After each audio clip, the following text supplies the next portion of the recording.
นี้หาสวัสดีค่ะวันนี้หนูก็จะให้ความรู้เกี่ยวกับหลักพระธรรมคำสอนของพระอวโรกิตติสวนพระโพธิสัตว์พระแม่กวนอิมกันนะคะซึ่งวันนี้ก็จะอยู่ในหัวข้อเรื่องการพัฒนาปัญญากันค่ะการพัฒนาปัญญานี้เกิดจากการเรียนรู้หรือการพัฒนาศักยภาพต่อตัวเราเองว่าการเรียนรู้จากปัญญานั้นเกิดจากการสิ่งที่เราทำด้วยคุณงามความดีหรือความดีหรือกรรมดีสิ่งที่เราทำเอาไว้ต่อตัวเราเองและคนอื่นๆให้คนอื่นๆได้เห็นว่านั่นคือการเรียนรู้ของตัวเราเองอยู่ด้วยอยู่เสมอแม้นว่าปัญญาเกิดจากสิ่งที่เราทำด้วยคุณงามความดีแล้วก็ต้องรู้จักลงมือทำด้วยตัวเราเองด้วยการกระทำการกระทำนี้เกิดจากตัวเราเองทำยังไงนั้นให้ตนนั้นมีปัญญาได้จนถึงขั้นสูงสุดอีกประการหนึ่งนั่นก็คือการทำอย่างไรให้ตนนั้นได้ชี้นำทางไปทางที่ถูกต้องได้เกิดจากปัญญาของตัวเราเองซึ่งเป็นเป้าหมายในชีวิตประจำวันของตัวเราเองอยู่ด้วยการเรียนรู้ต่อตัวเองหรือทำยังไงให้ปัญญานั้นอยู่กับตัวเราได้ถ้าเรามีศีลมีกรอบหรือจรรยาบรรณของตัวเราเองอยู่ด้วยอยู่เสมอเราทำไปแล้วปัญญาก็จะเกิดขึ้นกับตัวเราเองอยู่ด้วยนะคะว่าชี้นำทางต่อตัวเองนั้นเป็นอย่างไรบ้างนอกจากการรักษาศีลแล้วการยืนหยัดหรือการประณิธานหรืออันแน่วแน่ต่อตัวเองก็สำคัญเหมือนกันเราจะทำยังไงให้ปัญญานั้นสูงสุดไปได้ถ้าเราทำด้วยตัวเราเองทำแล้วให้คนอื่นได้เห็นเป็นที่ประจักษ์ว่าเราสามารถทำได้ด้วยตัวเราเองแล้วด้วยปัญญาหรือการเป้าหมายในชีวิตของคนเราต้องมีการระบบแบบแผนต่อตัวเองอยู่ด้วย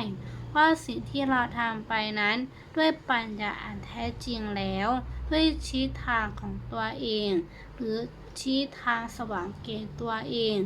ทำยังไงให้เรารู้จักมีปัญญา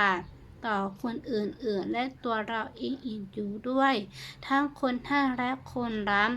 เราจะทำให้ปัญญานี้กอบเครื่องสูงสุดไปได้ก็ต่อเมื่อสิ่งที่เราทำไปแล้วด้วยตัวเราเองในหัวข้อภาคปฏิบัติถ้าเราทำได้ก็จะเกิดขึ้นในหัวข้อทฤษฎีหรือในส่วนของข้อความอื่นอยู่ด้วยปัญญาของตัวเราเองทำสิ่งใดไปแล้วไม่ปิดเบียนต่อผู้อื่นปัญญาก็จะเกิดด้วยคุณงามความดีหรือสิ่งที่เราทำไว้แล้วกับตัวเราเองและคนอื่นๆด้วยนะคะว่าเราจะทำอย่างไรนั้นปัญญานี้เกิดจากสิ่งที่เราทำเป็นเป้าหมายสิ่งที่เรามองไว้แล้วเล็งเห็นไว้แล้วเป็นสิ่งที่สำคัญที่สุดต่อตัวเราเองและคนอื่นๆจนไปถึงคนรอบข้างอีกอยู่ด้วยว่าเราจะทำยังไงปัญญานี้จะเกิดขึ้นกับตัวเราได้ด้วยการชี้ทางสว่างให้กับตัวเราเองและคนอื่นๆนั่นเขาจึงเรียกว่าปัญญาต่อตัวเองและสูงสุดของการเรียนรู้ต่อตัวเองอีกอยู่ด้วยพัฒนาตัวเองไปเรื่อยๆจนกว่าเราจะพบปัญญาที่แท้จริงได้อันของแท้อีกอยู่ด้วยเหมือนกันนะคะปัญญาของเราทำอะไรไว้หรือสิ่งที่เราคิดไว้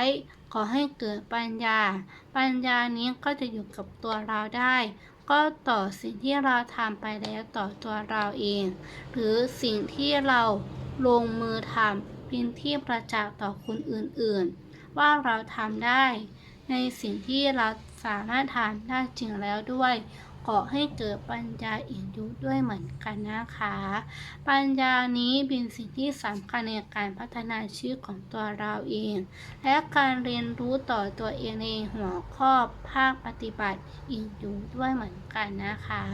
ในเชิงทางธรรมนี้ก็ยังสามารถทำให้เราพบกับจากการบรรลุ ปัญญาไปได้อีกอยู่ด้วยเหมือนกันนะคะ วันนี้หนูก็ขออธิบายเพียงเท่านี้ก่อนค่ะ ขอบคุณและสวัสดีค่ะชีเชียจ้าเจียน